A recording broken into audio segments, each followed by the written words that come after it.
What's going on YouTube? Today we are taking a look at a new knife. I believe this just hit the market for the first time. The CKF Gnome. This is how they typically come in this nice, super luxury padded case, which I'm always a fan of. Let's get into what's inside and the knife itself. So they do come wrapped. I have opened this, so it's not some kind of jewelry that it usually comes with. Let's take a look. Okay, so obviously the case, great, it's amazing, it's a case. Comes with some extra hardware. Looks like some extra bearings and some pivots and screws, which is awesome. As you guys know, this stuff is assembled in Russia, but a lot of the parts come from China, which is fine by me, considering the level of quality that comes out of these knives. We'll just kind of wait for the unveil as I put away stuff. Comes with a numbered card. I don't know how many of these are actually on the market. This guy is number 12, dated June 2023, with a signature on there, which is kind of cool. And you can kind of see some of the options. There you go. M390 or Damasteel. I don't think I've seen the Damasteel version yet, but it is a tie. And there's your card. Let's get into the knife. Comes with this amazing little red cloth, which maybe I'll leave down today, or maybe not. We'll see. We'll see where things go. But there you go. The CKF Gnome. As always, this is a pretty casual conversation, as if we're at a coffee shop taking a look at a knife. I'm not going into crazy detail on anything, but just showing the knife, showing you what I think of it. And it will be available on the site, which is bladezilla.ca, shortly. So here we go. This guy is a front flipper design. It is full tie handle with a, obviously, as you can kind of make out in the pictures here, it is a frame lock. Beautiful centering, as you can see as well. I've had a number of CKF knives over the last little while here, and they're made extremely well. Don't have a whole lot of issues with them. I'm not a big front flipper guy. I might have one or two kicking around that I can kind of compare it to, as well as the CKF Evo and some other Shergroffs and whatnot as always. But definitely wanted to kind of show this off. So here we go. The initial flick, okay? Oh, it's very light. Ooh, look at it just peeking out there. So the detent is pretty light, which is kind of what you want. I'm not going to hammer it out, but it is, you know what? You kind of look at, when you have a front flipper, you want the top of this to be above that kind of pivot plane there, right? If that makes sense. So it comes out pretty easily.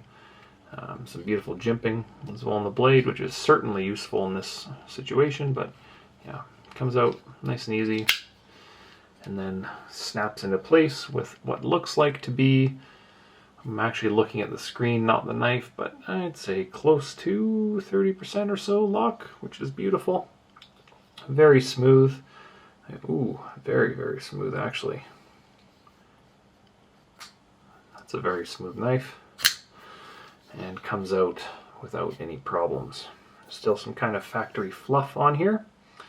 But anyway, there's the blade, M390, and then it is numbered there. Hopefully the camera can pick that up and it's focused all right, but it is number 12, which I think is kind of cool. The textured handle is kind of a stone wash with some milling cut out. And one thing that's kind of hard to show is it's very rounded as we kind of go around. That's the first thing I notice here, is just all the rounding on the corners. Nice cutout on the bottom here for your fingers to slide across. Now the lock bar is not, there's a little bit, not much, not a big amount, but ever so slightly it is raised up. Hopefully the camera is able to pick that up. And it is beveled as well on the edge, which is always a nice feature to kind of have. From my perspective, I definitely don't mind that. As you guys know, I'm a stickler for these little details. Retail on this guy, I think, is right around 500, 550 US when they launched. I don't think you can find them anymore. They sold out in about 30 seconds. So I would imagine, I haven't looked, but I would imagine based on the size of this and the fact that it's a CKF front flipper, they're going to be very tough to find in the basic configuration anyway, let alone the Damasteel version whenever that comes out. So nice and smooth action on the bearings. I definitely like it. I'm kind of surprised actually. I was expecting it to be a little bigger than it is, and it's a perfect size. So we're going to get rid of that and kind of go into my new normal kind of detail here. So let's get that for a measurement. Sorry, not even centered. There we go. Let's take a look. So I think their advertising is as 3.5, which is a perfect EDC. So sharpened, just overall, yeah, sharpened we're 3.5. I'd say even a little bit more, maybe 3 5/8 total, depending on how your eyes are. Overall, we're under 8 inches, full length, 7 3/4, I'd say, which is absolutely beautiful. I have no issues with that. We've got a really nice kind of pivot color here that looks great. It is a really beautiful blade where we've got some polished, maybe like satin flats.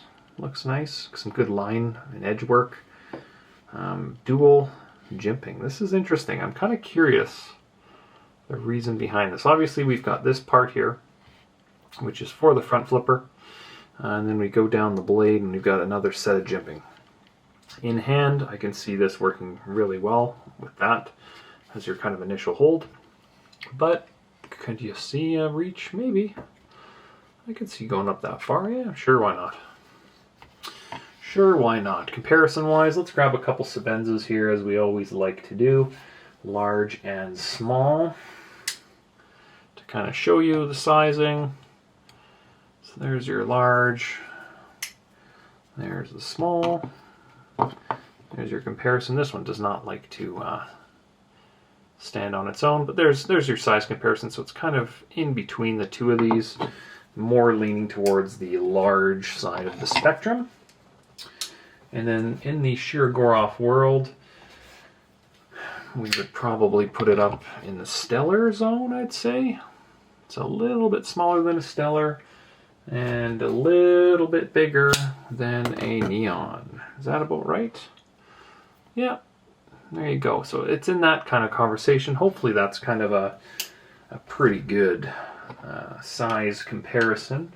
If there's anything else that I would kind of say, my bug out's not here. Do I have a Spyderco Para 2 somewhere? Ooh, there we go. There's a Para 2 for reference as well. That's actually a really nice comparison. Everybody knows what size a Para 2 is. It's a little bit longer in the handle, but blade-wise, very, very similar. It's a very sleek knife. Just looking at it, like it's super, super sleek. I love the profile of the actual flat grind as we kind of go up. Or drop point, sorry, not flat grind, what am I saying? Speaking of that grind, I don't know if that's hollow or not. Not too sure. It feels flat, but it's also very, very sharp. Ooh. Really nice grind on this. Ooh. Super, super nice, smooth action on that. That's a gorgeous knife. You know, one thing that's really starting to grow on me is when we get these pocket clips done this way. You know, just the colors, they really clash nicely, but like they break the rules, but break it in a way that just looks so sharp against kind of a stonewash tie. And especially with this copper pivot color here, and I think I still have that Pyrenees kicking around somewhere within arm reach. This is one of the only others that I have with that nice little kind of copper comparison, which is so cool. I think that looks so good. You know, my knife collection set up that I've got a lot of very plain Jane kind of knives, and I've always liked plain Jane. I just think it, you know, a stonewash tie handle with a nice, you know, M390, or I guess we're getting into Magna Cut now, but you know, just simple. Keep it simple, stupid. The KISS principle. It's always been a kind of my go-to. Now if we look at the actual build of the knife here, so it looks like we've got some pretty tiny, that's probably a T10, maybe T8 on the pivot. And then up to the top here, those look a little tinier if my eyes aren't betraying me. We've got a nice, also they've kind of done the lanyard hole, or the lanyard that way. So on the tip, if you want to do a lanyard, you can just wrap it around there. I would imagine would be pretty cool. Little tiny backspacer. Kind of wondering why they did that. But if you're looking at how thick that blade is, that should be your answer as to why they're not putting a ton of material on the top there. Is it hollowed out? Let's grab the light and take a look inside. I would imagine it's machined out. Alright, sorry about that. I just dropped one of the microphones.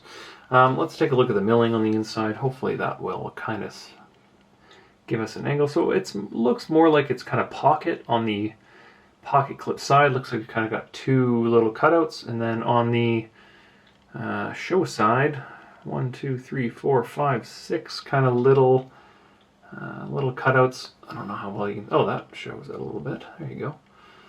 Shows it really nice. So hopefully you can kind of see that. There you go. A couple little pockets there. See what I'm saying? And then on the show side, a lot more. Now let's see how that balances. This might be one of the coolest CKF knives I own. Let's see. Yeah, it's right balanced on my my index finger, nice and easily in the spot for the cutout. The only other CKF that I was actually saying that I have right now is actually an Evo 3, which is substantially larger in just about every way, as you can kind of see. But this guy was kind of the one that gave me hope with CKF, because I just originally got it, and it's worked in so nicely and is so smooth. Other than it's an absolute fingerprint magnet, this guy was just badass, an absolute badass blade, and I like that. And you know, there's some people that say, oh, it's Chinese parts, it's blah blah blah, and it's like, look, these guys are making knives with really good quality parts. Where the parts come from is kind of besides the point, especially when, you know, it is manufactured out of China, or sorry, assembled out of China. That's, to me, kind of where the sweet spot lies, because, you know, you can get bearings, you can get clips, you can get whatever, but it's like, when it's assembled outside of the country, and in Russia in this case, that's kind of the blood, sweat, and tears side of things. And I certainly appreciate that. And it shows in the product. You know, versus kind of the Eagle Rock that I had recently. This is not hollow in any way. Like the Eagle Rock kind of felt a little hollow because you have kind of a cover and an internal frame. Whereas this is a straight up just a frame. Frame with a clip, which is awesome. We have, I think, it's kind of tough to see. Yeah, we've got an insert on the lock bar, which is awesome, and an over travel stop based on that little screw there, which is always what you want. Now, an over travel stop, as you guys know, if you're wearing a glove and you're using it, you want to be able to push this and not have that lock bar go beyond the frame. That's all. Which is always a good thing, because you're not going to wear out the little bend in the lock bar here, which is done quite well. Very consistent. From what I've been reading online in a lot of the user groups, people are really liking this knife. And I can see why. Ergo-wise, it fits like a glove.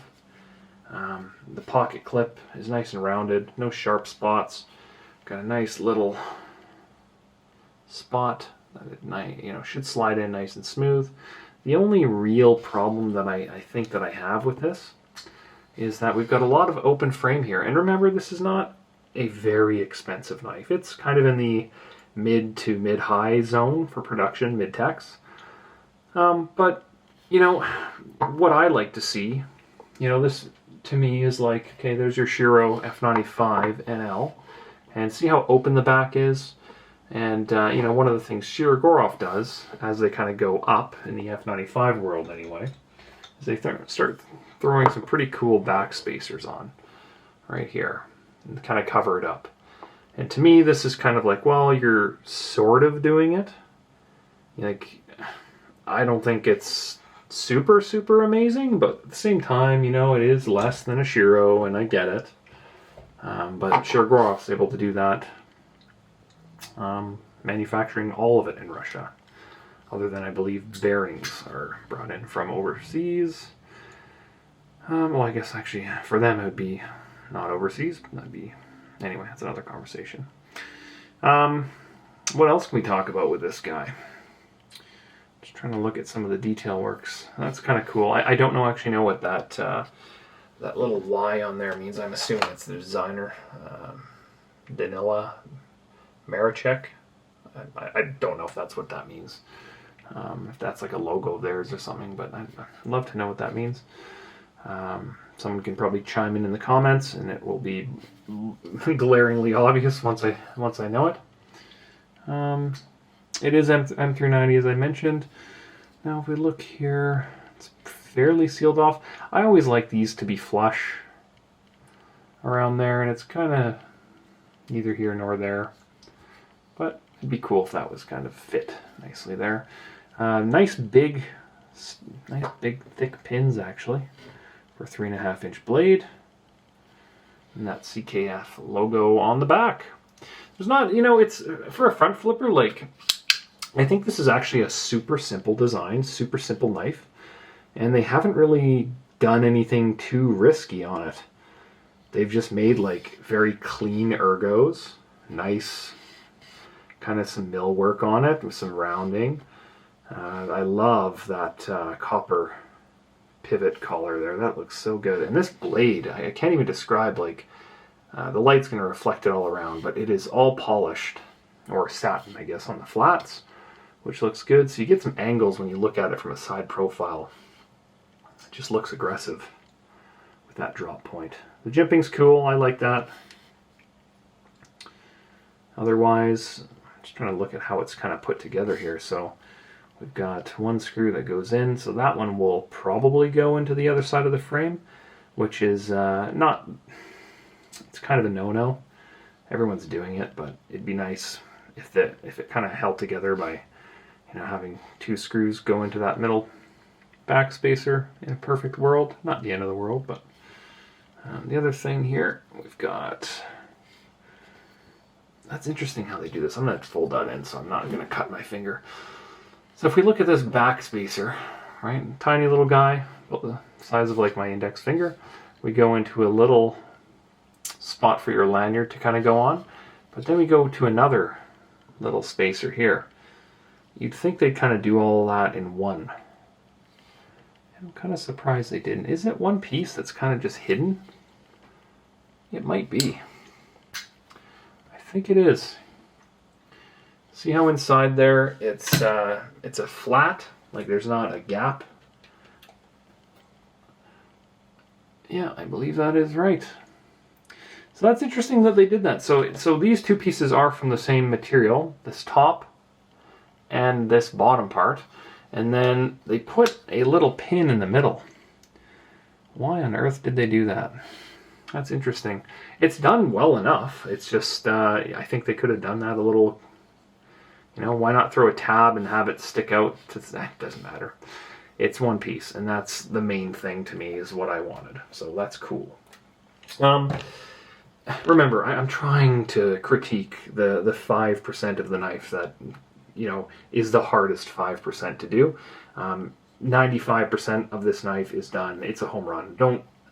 Please don't think I'm giving you mixed emotions on things or mixed review. It is very well done. I'm just looking at those little details. That's all. So I dig it, man. Like, I think, you know what? It feels like my CKF Evo in a lot of ways. Like, it's a heavy knife. It does not sound hollow.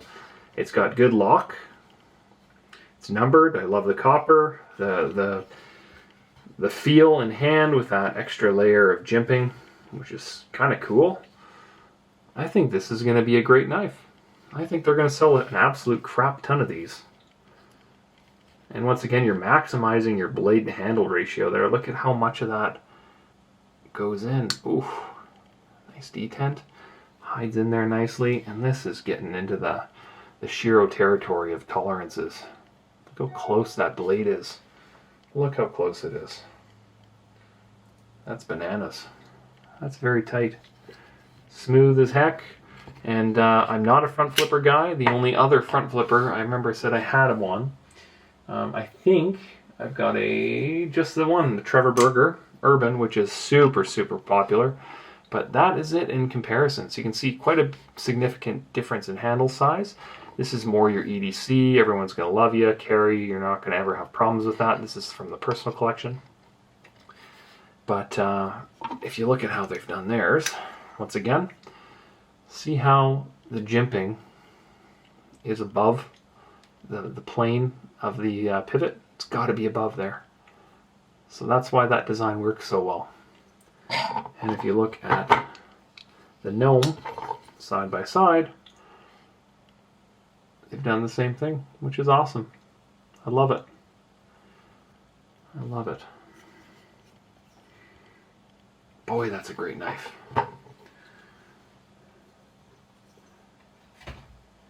I'm filming this right now. I don't know when it's going to come out, but probably within a week or two of me getting it. I always like to get it, look at it, really kind of obsess over it for a few days and kind of get to know it before I give you my thoughts normally. And I'm filming this the day after I got it, so I can tell you I think this is going to be a popular knife. Unless there's problems on other models of them, I don't think there is, because it's such a basic design. Simple. I think we have a winner. And I'm just looking at this now. One of the things my eye is really, really digging as I'm looking at this is, see on the jimping, see the width of the pattern? I think that's the same width as the design on the handle. I think that's a nice little touch, assuming that's what it is. I'm just looking down this particularly right on the second layer here and comparing it. And I think they're the same. It's a nice little touch. I love that kind of stuff. Absolutely love it. My concern is that I'm not a front flipper guy, traditionally. And this may change that. Because traditionally what you have to do a successful front flipper is really, really lower the detent down. Because you don't have a ton of leverage up here, you know.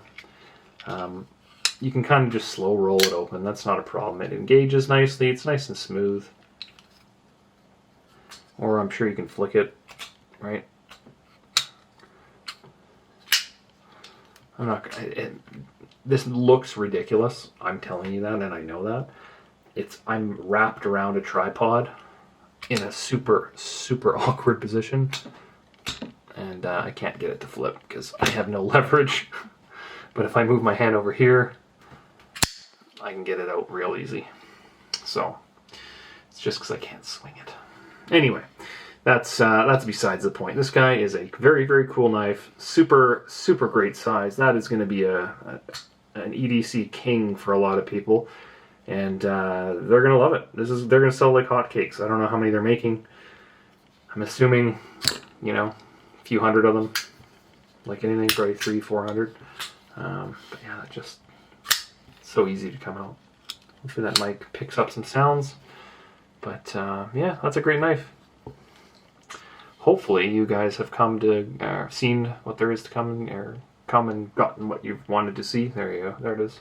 Right now I was in an airport yesterday for about 30 hours, and my mind isn't working as well as it normally is, which is debatable at the best of times. So there you go. I also I'm just looking at this now, I think the blade stock might be the same width as the handles. of the frame story. There's lots of little details they do here that I just love. And this clip is growing on me. I thought at first when I saw it, I was like, oh, I don't know, you know, that, I don't know, right? But just, it works so well. I love it. It reminds me of this guy. It's obviously a different material, but it's the one other knife that I have in the same kind of, I think that might be like Mokatai or something. But this is probably Zerk. Just looks cool. What did the card say on the clip? What do they say? Handle, tie, Zerk, Zerkatai. Zerk or Zerkatai. There you go. So, I just always think that looks so sharp. Pun intended. Well, I think we're probably 20 or 25 minutes in. And I don't think you can get that to pull by your finger there. The one thing that I like on some of the, let's just show the Trevor Burger Urban one more time here, is that you see how the blade kind of bows out of the frame? You can kind of, sometimes, because the detent is so light, right? On front flippers, right? Very light. You can kind of use your finger on the back of the handle here and flick it out. See what I just did there? You can literally break it with your finger and kind of spidey flick it out. Okay, they're not going for that on this. There's no real spot to do that with, unless they're trying to do something there. I don't know. I haven't read about the knife a whole lot in detail as to what they're trying to accomplish. But anyway, I think that this is going to be a home run, and the fact that now they've kind of made that little lanyard clip incognito is, I think that's cool. And you know, don't be so turned off on the knife as to blah blah blah imported from China parts, and don't even worry about that. Buy the knife because you like it. Buy it because it's a quality blade. And you know, we're in the same conversation as, like, you know, a Hinderer Plus. It's not in the grand scheme of things, something that you're going to have for 5-10 years. You know, if it's $50 more, it's negligible. So the grind's beautiful. Everything's just done so well on this. I'm almost tempted not to sell it, because I think it's going to be hard to get. I get that feeling. It might be, especially number 12, it's going to be hard to find.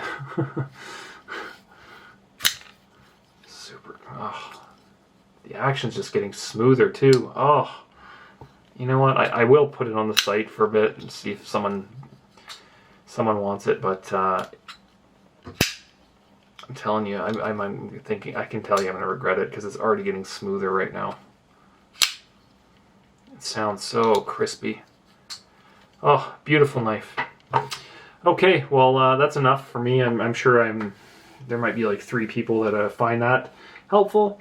That is your CKF Gnome in kind of your stonewash tie with your copper M390 and Zerk tie clip. Beautiful. Love it. I don't have a rating system, but I would rate this quite high on my list of knives that I would like to keep. So hopefully I can get another one. But this one is absolutely mint, brand new, so it's going to go on the site. Alright guys, bladezilla.ca, check it out. Otherwise, like, subscribe, share, tell your friends, tell your parents, ask for money, all that good stuff, buy knives, poke things. Until next time, we will catch you later, and catch you around. See ya.